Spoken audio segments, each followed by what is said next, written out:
icyuka, tripod nzima baba bayigurisha ibihumbi hafi 15, 10 na bingahe, ndareba ndavuga nti wapi kabisa ntabwo byavamo. Tripod mba nkodarinze gutyo kuri Kiku, ariko kajya kungeraho ubwoba bwaranyishe mvuga nti bazanyoherereza icyuka, kubw'amahirwe kangeraho. Nzabakorera review ariko ndaza no gushyiraho ifoto hano hejuru mukareba. Ni ukuvuga ngo kangezeho mu minsi 12. Iminsi 12 kari kangezeho, ariko tripod nodarinze gatandukanye n'akangezeho. Ibyo nabyo tuzabireba muri video itaha. Ku mwanya wa gatatu rero harazaho green screen, igitambaro cy'icyatsi. Nk'uko mubibona rwose inyuma yanjye ngiki.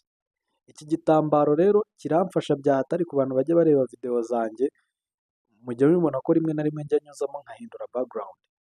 Iyi video rero yo na decidinze nyine kuyikora ntakuyemo background kugira ngo mbereke kino